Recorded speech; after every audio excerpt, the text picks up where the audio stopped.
상쾌한 아침 원주에서 출발합니다.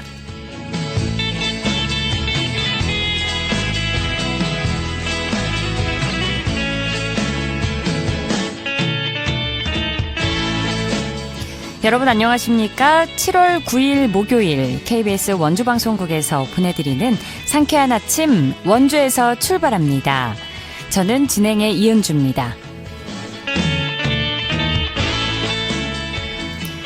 현재 호우주의보가 내려진 가운데 오늘부터 내일 사이 강하고 많은 비가 예보됐습니다. 아침부터 낮 사이 시간당 30에서 50mm의 많은 비가 내리는 곳도 있겠고요. 돌풍과 함께 천둥, 번개를 동반하는 곳도 있겠습니다. 내일 오전까지 150mm 이상의 비가 오는 곳도 있겠는데요. 이렇게 짧은 시간에 강한 비가 내릴 때는 계곡이나 하천의 물이 갑자기 불어날 수 있어 주의하셔야겠습니다. 오늘 한낮에도 기온 26도에 머물겠고요. 내일 오전까지 비가 이어질 전망입니다. 오늘 준비한 소식입니다. 의료와 돌봄을 하나로 연결하는 돌봄통합지원법이 시행된 지 어느덧 100일이 흘렀습니다. 앞서 지난주 시군 단위 정책 운영에 대해서 살펴봤는데요.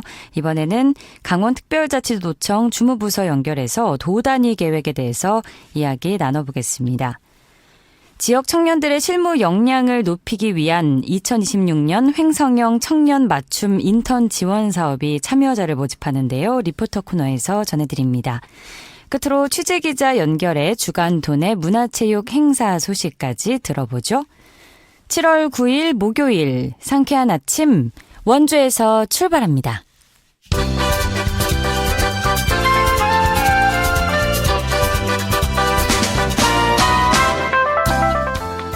오늘의 뉴스입니다. 강원경찰청이 올 상반기 교통사고로 숨진 보행자를 14명으로 집계했습니다. 이는 지난해 같은 기간 20명과 비교해 30%가량 감소한 수치입니다. 또 65세 이상 고령 보행자 사망자도 지난해 15명에서 올해는 9명으로 줄었습니다. 전국 교직원 노조 강원지부가 지난달 17일부터 열흘간 교원 950여 명을 대상으로 온라인 설문조사를 한 결과 응답자의 80.8%인 775명이 혐오와 조롱 표현 등을 경험했다고 답했습니다. 특히 66.4%인 460여 명은 부적절한 단어를 쓰는 학생들을 지도하기 어렵다고 응답했는데요. 전교조 강원지부는 학생 대상 미디어 문해력 교육 등을 강화할 것을 요구했습니다. 원주시가 인도네시아 공화국 언어개발육성청과 국제문학교류 협력을 합니다. 이를 위해 문학작가가 중심이 돼 창작활동 지원과 출판사 교류 등 7개의 사업에서 협력합니다. 또 작가 1명씩을 선발해 상대 도시에서의 체류도 지원합니다. 원주시는 2019년 유네스코 문학 창의도시로 지정돼 다양한 문학 연계 사업을 추진하고 있습니다. 횡성군이 청년 맞춤형 인턴 사업을 시행합니다. 인턴은 8명을 선발하며 상하수도 사업소 등 횡성군청 각 부서에 배치돼 행정 보조 업무를 맡습니다. 근무 기간은 다음 달부터 10월까지 석 달입니다. 지원 대상은 횡성에 주소가 있는 18세 이상 45세 미만의 취업 준비생인데요. 신청은 이달 16일까지입니다. 오늘의 뉴스였습니다.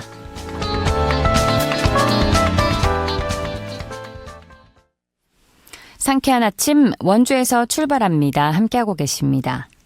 의료, 요양, 돌봄을 하나로 연계해서 복지 서비스를 제공하는 돌봄통합지원법이 시행 100일을 맞았습니다.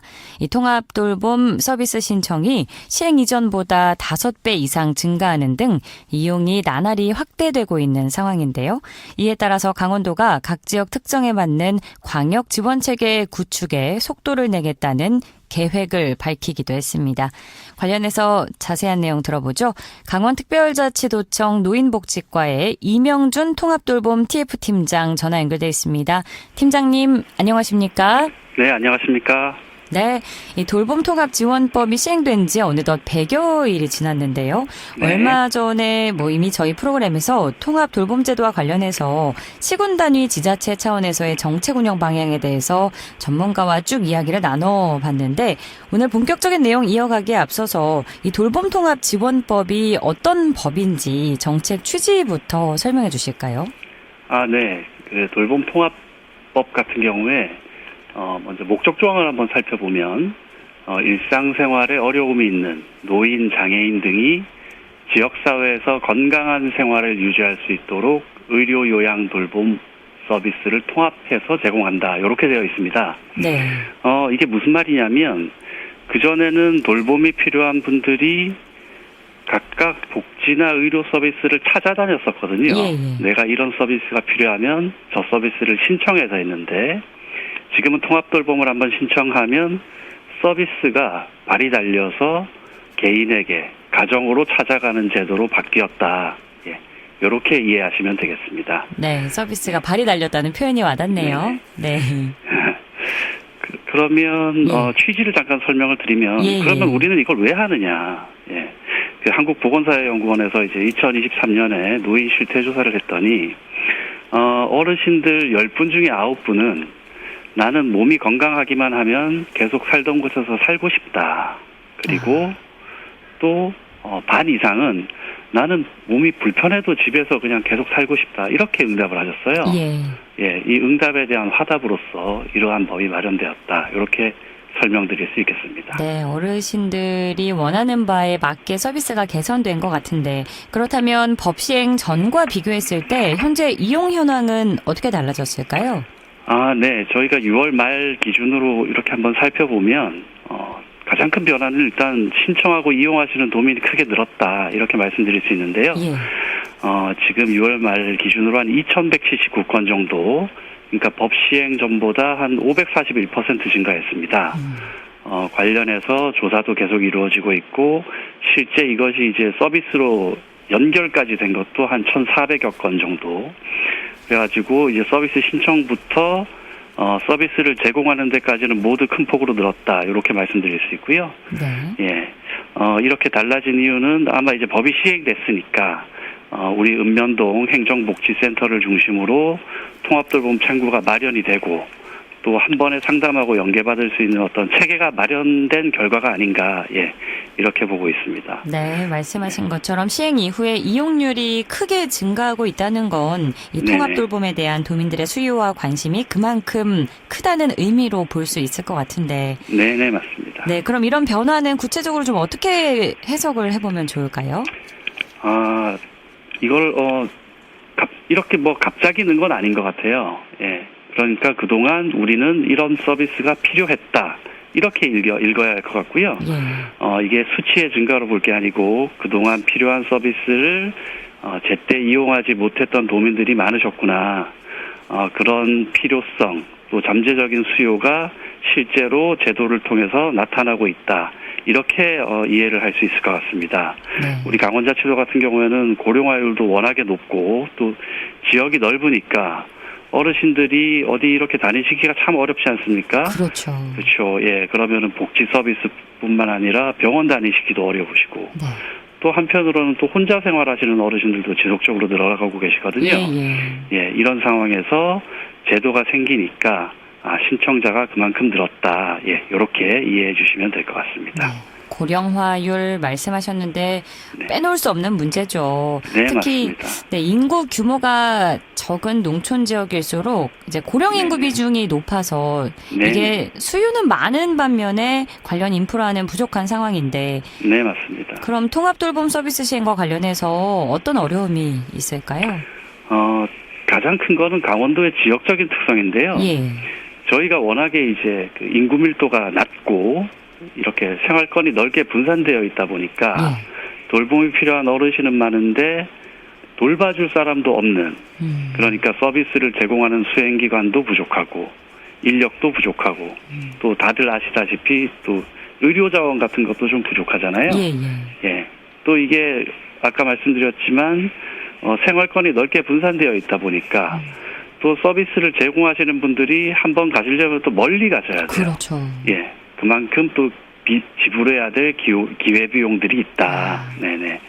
그래서 이런 것들이 사실 이제 강원자치도에는 큰 어려움이고요. 네. 그래서 우리 도에서는 광역적인 차원에서 이 문제를 어떻게 해결해야 될 것인가 거기에 초점을 두고 있습니다. 네, 이런 현장의 어려움을 반영해서 말씀하신 것처럼 강원도 차원에서도 광역 지원 체계 구축을 추진 중인 건데 네네. 그럼 구체적으로 어떤 지원 정책들이 진행되고 있는지도 소개해 주시죠. 네. 먼저 제도가 이제 갓 시작이 됐으니까 제도가 시작되면서 생기는 문제점들이 조금 있었거든요. 예. 가령 응급 환자는 119를 타고 가시는데 응급이 아닌 경우에 누워 계신 어르신 이분들은 마땅히 이렇게 이동을 해드릴 대책이 없었어요. 예. 뭐 휠체어만 타실 수 있어도 교통약자 지원 서비스 같은 걸 이용하시거나 뭐 전용 콜택시를 사용하실 수 있는데 아예 누워 계신 어르신은 어떻게 할 수가 없었거든요. 네. 이런 경우에는 이제 사설구급차를 이용하시면 비용을 지불해 드릴 수 있는 제도를 저희가 이제 기획을 해서 이제 올해 3, 4분기 정도 되면 각 시군에서 운영을 할 수 있도록 그렇게 추진을 하고 있고요. 네. 또 한편으로는 소소하지만 저희들이 어떤 민원을 받은 적이 있냐면 간호사 선생님께서 어르신 댁으로 간호를 하러 가시려고 차를 가지고 가시면 이게 도시 쪽에 계신 선생님이신데 이 차를 이렇게 이제 마땅히 세울 데가 없어서 자꾸 이제 시간 낭비를 하는 거죠. 그러다가 차를 그러다가 이렇게 뭐 어쩔 수 없이 주차를 하시면 또 이게 위반이 되고 그렇죠. 그래서 그러한 차량들은 좀 배려를 할 수 있는 그런 제도도 저희들이 만들어 가지고 시군에 이제 같이 운영을 하기로 했습니다. 네. 또 한편으로는 이제 아까도 말씀드렸지만 저희가 면적도 넓고 또 사람도 없고 이런 이제 여러 가지 불편함이 있다고 말씀을 드렸는데 그렇다면 우리 강원도는 뭔가 권역별로 시군의 부족한 자원들을 모아서 지원해 줄 수 있는 그런 체계가 필요하다. 그래서 단순히 행정구역 단위로 묶이지 않고 우리 강원도에 또 이 돌봄 공공서비스 전문기관이 있습니다. 사회서비스원. 그래서 강원 사회서비스원과 함께 현재 권역별로 어떻게 지원을 할 수 있을지 그것을 구상하고 있습니다. 네, 말씀하신 대로 인구 밀도는 낮고 생활권은 넓어서 권역별 지원센터가 반드시 필요해 보이는데 그럼 이게 현재 어떻게 구상을 하고 있고 앞으로 센터가 지역에서 어떤 역할을 수행하게 될지도 안내해 주시죠. 일단 이 돌봄을 둘러싸고는 지역 간의 격차가 있다는 것은 부인할 수 없는 사실이거든요. 네. 그렇다면 이러한 격차를 해소하기 위한 방안이 무엇일까? 그거는 각 권역에 그러니까 대도시를 중심으로 아무래도 가겠죠. 권역별로 해서 좀 인프라가 좋은 것들을 인프라가 조금 이제 부족하고 어려운 것들에 배달할 수 있도록 시군 경계를 넘어서 배달할 수 있는 시스템. 또 한편으로는 어떤 시군에 없는 것들은 또 공백도 보완해 드려야 되고요. 또 한편으로는 이제 그 돌봄 대상이 되시는 어르신들 중에 정말 그 위험하고 멀리 계시고 또 어려운 분들도 계시거든요. 그런 분들은 사실 그 민간 우리 이제 돌봄 서비스 하시는 분들이 조금 많이 어려워하십니다. 그런 경우에는 우리 권역의 지원센터에서 조금 더 보수 체계를 달리해서 지원을 해드리는 그런 것들도 지금 구상을 하고 있죠. 네, 뭐 많은 것을 구상하고 계신데요. 이 통합 돌봄 정책이 보다 안정적으로 자리 잡아야 인구 감소와 이 고령화가 계속되는 상황에서 그만큼 역할을 잘 하지 않을까 싶은데요. 자, 그럼 앞으로 강원도에서 어떤 계획을 추진해 나갈 예정이신지와 함께 마무리 말씀 청해 듣겠습니다. 저희가 상반기에는 이제 제도가 시작됐으니까 틀을 갖추는 데 초점을 두었거든요. 그러면 하반기에는 이 서비스들이 실제로 필요한 분들에게 적절하게 제공되고 있느냐 이거를 끊임없이 살펴봐야 됩니다. 그래서 우리 도사의 서비스원과 함께 모니터링에 중점을 좀 두려고 하고 있고요. 또 수요와 공급이 정확하게 맞아떨어져야 되지 않습니까? 돌봄은 필요한데 공급이 되지 않는 곳들이 혹시 있지 않은지 이런 것들도 계속해서 분석을 해 나가려고 합니다. 그리고 지금 이제 청취자분들께 말씀드리고 싶은 거는요. 통합돌봄이라는 게 사실 뭐 단순한 복지 혜택 요 정도 수준으로 보시는 것보다는 우리 모두를 위해서 좀 든든하게 하는 투자다. 이렇게 좀 이해해 주시면 감사하겠습니다. 첫 번째 이유는 누구든지 돌봄이 필요해 줄 수 있다. 예, 요거고요. 두 번째는 또 우리 지역 사회에 든든한 돌봄 인프라가 갖춰져야 또 일할 수 있는 분들은 마음 놓고 일을 해야 되지 않습니까? 네네, 그런 측면에서도 말씀드리고요. 마지막으로는 저희 돌봄이 필요하신 분들이 주변에 계시면 망설이지 마시고 가까운 우리 읍면동 행정복지센터 찾아주시면 대단히 감사하겠습니다. 네. 작은 상담 한 번이 우리 가족을 또 우리 이웃을 살리는 따뜻한 돌봄으로 이어질 수 있다는 점 말씀드립니다. 네. 말씀해 주신 부분 너무 와닿습니다. 언젠가 누구나 결국은 돌봄이 필요하지 않습니까? 네, 모쪼록 통합 돌봄 관련 정책이 강원도에서 안정적으로 잘 자리 잡기를 기대해 보겠습니다. 팀장님, 오늘 말씀 고맙습니다. 네, 감사합니다. 강원특별자치도청 노인복지과의 이명준 통합돌봄 TF팀장과 함께했습니다.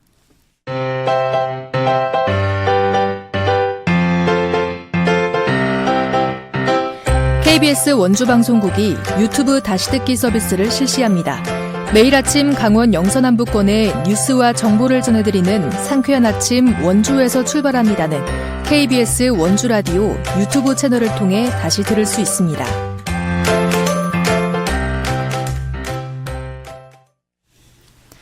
(8시 47분입니다) 취업을 준비하는 청년들이 가장 많이 하는 고민 가운데 하나가 바로 경력이 없어서 취업이 어렵다는 이야기인데요. 이 기업은 실무 경험을 원하지만 경험을 쌓을 기회는 많지 않은 것이 현실입니다. 횡성군이 이런 고민을 덜어주기 위해 청년들에게 공공기관에서 직접 일하며 실무를 경험할 수 있는 인턴 지원 사업을 마련했는데요. 관련 소식 김소혜 리포터와 알아봅니다. 어서 오세요. 네, 안녕하세요. 먼저 횡성형 청년 맞춤 인턴 지원 사업, 어떤 사업인지 소개해 주시죠. 네, 이번 사업은 횡성군에 주소를 둔 미취업 청년들이 공공기관에서 약 3개월 동안 실제 업무를 경험할 수 있도록 지원하는 사업입니다. 최근 채용시장을 보면 학력이나 자격증보다 실무 경험을 중요하게 보는 기업이 점점 늘고 있는데요. 네. 하지만 사회 첫 발을 내딛는 청년들은 정작 경력을 쌓을 기회가 부족하다는 점이 늘 어려움으로 꼽혀왔습니다. 횡성군은 이런 현실을 반영해 청년들이 실제 직장 환경에서 다양한 업무를 경험하고 취업 경쟁력을 높일 수 있도록 이번 사업을 마련했는데요. 특히 올해는 대학생뿐만 아니라 지역의 미취업 청년 누구나 참여할 수 있도록 대상을 확대해 보다 많은 청년들에게 기회를 제공할 계획입니다. 관련한 이야기 횡성군청 경제정책과 일자리팀 안희주 주무관에게 들어보겠습니다. 이 사업이 횡성군에 거주하는 미취업 청년들에게 공공기관 및 유관기관에서 실무를 경험할 수 있는 기회를 제공하고, 이를 통해 청년들의 취업 역량을 강화해서 민간 일자리로의 진입을 돕는 일자리 창출 지원 사업인데요. 이게 대학생이 아닌 청년들도 차별받지 않고 참여할 수 있도록 대상을 확대했고, 미취업 청년 모두에게 공평한 직장 체험의 기회를 제공함으로써 실질적인 고용 촉진을 도모하고자 올해 본 사업을 기획하여 추진하게 되었습니다. 최근 채용 시장의 트렌드가 직무 경력과 실무 경험 중심으로 변화하고 있는데, 기업들은 당장 현장에 투입되어 성과를 낼 수 있는 인재를 선호하지만 이제 막 사회에 첫 발을 내딛는 청년들은 정작 그 경력을 쌓을 기회조차 얻기 힘든 것이 현실이거든요. 그래서 3개월 동안 실제 조직의 일원으로서 업무를 주도적으로 수행하고 기업이 원하는 준비된 실무형 인재로 성장할 수 있는 발판을 마련해주고자 기획하게 되었습니다. 그럼 인턴이 되면 실제로 어떤 일을 하게 되는 걸까요? 네, 이번 사업의 가장 큰 특징은 기관별 맞춤형 실무 경험인데요. 선발된 청년들은 상하수도 사업소와 문화관광과 세무회계과, 경제정책과, 횡성문화재단, 교육지원청 등 모두 6개 기관에 배치되는데요. 행정 업무는 물론이고 기술 보조와 홍보 마케팅, 콘텐츠 기획, 행사 운영 등 각 기관의 특성에 맞는 다양한 업무를 직접 경험하게 됩니다. 단순히 서류를 정리하거나 보조 업무만 하는 것이 아니라 실제 부서의 업무 과정에 참여하면서 실무를 익힐 수 있다는 점이 가장 큰 차별점인데요.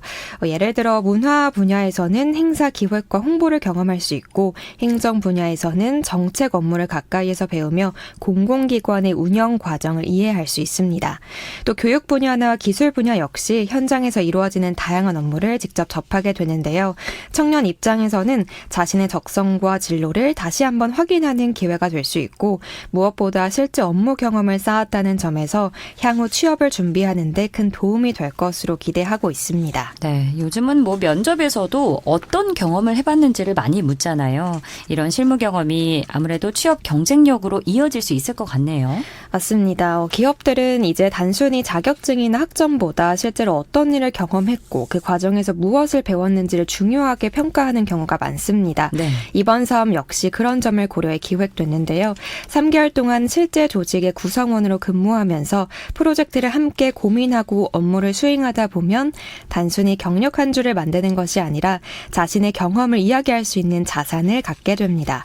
이력서에는 인턴 경험이라는 한 줄이 남지만 면접에서는 그 과정에서 해결했던 문제와 배운 점을 자신 있게 설명할 수 있다는 점이 큰 경쟁력이 될 수 있는데요. 또 근무를 하면서 직장 생활의 기본적인 업무 방식과 조직 문화도 자연스럽게 익힐 수 있기 때문에 사회 첫 발을 내딛는 청년들에게는 의미 있는 경험이 될 것으로 보입니다. 마지막으로 횡성군청 경제정책과 일자리팀 안희수 주무관의 이야기 들어보겠습니다.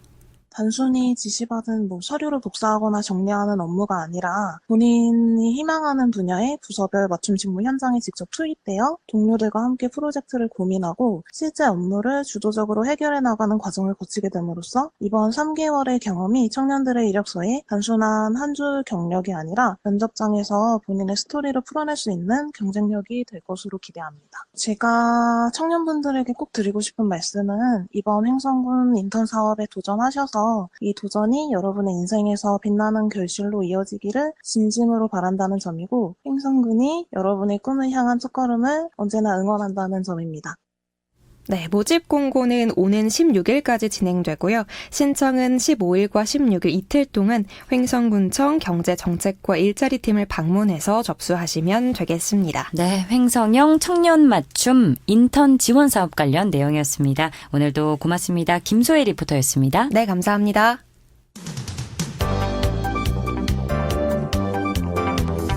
생생한 현장, 유익한 생활 정보를 전해드리겠습니다. KBS 원주라디오 상쾌한 아침 원주에서 출발합니다를 함께하고 있습니다. 취재기자 연결해 주간 도내 문화체육 행사 소식 알아보는 시간입니다. 연합뉴스 강원 취재본부 박영서 기자 연결돼 있습니다. 안녕하십니까? 네, 안녕하십니까? 네, 동물이 전하는 다양한 사회적 메시지를 엿볼 수 있는 특별한 전시가 원주에서 열린다고요? 그렇습니다. 원주 아트갤러리가 오는 10일부터 다음 달 18일까지 여름방학 기획전 캔버스 속 동물들을 개최하는데요. 이번 전시는 국립현대미술관 미술은행 소장품으로 꾸며집니다. 현대미술 속 동물의 의미를 치유의 에너지, 문명에 대한 반성, 자연과의 공존 등 3가지 주제로 풀어내는데요. 먼저 치유의 에너지에서는 현대인들에게 위로와 희망을 전하는 작품들을 만나볼 수 있고요. 문명에 대한 반성에서는 인간 중심 사회와 소비 문화를 돌아보게 하는 작품들이 전시됩니다. 또 자연과의 공존에서는 기후위기 시대에 인간과 자연이 함께 살아갈 방법을 생각해보게 하는 작품들이 관람객들을 맞이합니다. 이번 전시에서는 작품 감상에 그치지 않고 현대미술을 직접 체험할 수 있도록 실내 프로그램 5가지와 야외 프로그램 3가지 등 모두 8개의 체험 프로그램도 함께 운영되니까요. 방학을 맞이한 어린이들과 가족 단위 관람객들이 오감으로 현대미술을 느낄 수 있는 좋은 기회가 될 것으로 보입니다. 네, 원주 기획전 소식이었고요. 횡성에서는 세계적인 명화를 통해서 인간의 욕망과 감정을 들여다보는 전시가 열린다고요? 그렇습니다. 횡성문화관광재단이 바로 어제부터 오는 26일까지 횡성문화예술회관과 횡성복합아트센터에서 기획전 욕망의 초상을 개최합니다. 이번 전시는 세계 미술사를 대표하는 명화를 정교하게 재현한 레플리카 작품을 통해 사랑과 아름다움, 삶과 죽음, 생존과 불안 등 인간의 다양한 욕망과 감정을 조명하는데요. 네. 구스타프 클림트의 죽음과 생명, 빈센트 반 고흐의 감자를 먹는 사람들, 산드로 보티첼리의 비너스의 탄생 등 세계적인 거장들의 대표작을 감상할 수 있습니다. 특히 이번 전시의 상징 작품인 헨리 피슬리의 악몽은 인간의 무의식과 욕망, 공포를 강렬하게 표현한 작품으로 전시의 주제를 잘 보여주기도 합니다. 이게 뭐 복제 예술품이라고는 하지만 원작을 그대로 옮겨놓은 듯한 작품들인 거죠? 맞습니다. 사실 제가 말씀드린 작품들은 세계 곳곳의 미술관에 흩어져 있어서 한자리에서는 보기 어려운 명작들인데요. 네. 이번 전시에서는 원작의 색감과 질감, 크기 등을 충실히 구현한 작품들로 구성해 한 공간에서 감상할 수 있다는 점이 큰 매력이기도 합니다.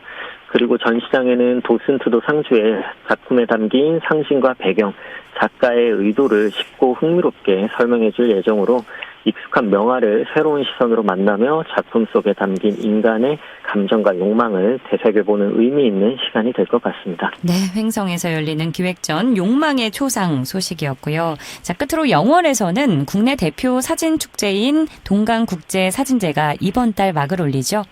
그렇습니다. 제24회 동강국제사진제가 오는 17일부터 10월 11일까지 87일 동안 영월에서 열리는데요. 동강사진박물관과 예술창작 스튜디오, 영월문화예술회관, 영월시내 일원에서 펼쳐집니다. 올해도 국제주제전과 국제공모전, 동강사진상, 수상자전, 영월 스토리텔링 사진전 등 다양한 전시가 마련돼 수준 높은 사진 작품을 한자리에서 만나볼 수 있는데요. 작품을 감상하는 것뿐만 아니라 사진을 직접 배우고 체험할 수 있는 교육, 체험 프로그램도 함께 운영이 됩니다. 이 동강국제사진제가 매년 국내외 사진예술의 흐름을 소개하면서 영월을 대한민국 대표 사진도시로 알리는 역할을 해온 만큼 이번에도 지역 주민과 관광객이 함께 사진을 통해 소통하고 공감할 수 있는 축제가 될 것으로 기대가 되고요. 그리고 이 사진 한 장이 담아내는 감동과 이야기를 느끼고 싶은 분들이라면 이번 사진제를 찾아서 세계의 사진예술의 다양한 매력을 직접 만나보시는 것도 좋을 것 같습니다. 네, 오늘도 지역별로 알찬 소식 고맙습니다. 네, 감사합니다. 연합뉴스 박영서 기자와 함께했습니다. 7월 9일 목요일에 전해드린 상쾌한 아침 원주에서 출발합니다. 오늘 순서는 여기까지입니다. 지금까지 기술 한대희, 구성 황진영, 진행의 이은주였습니다. 여러분 좋은 하루 안전하게 보내세요.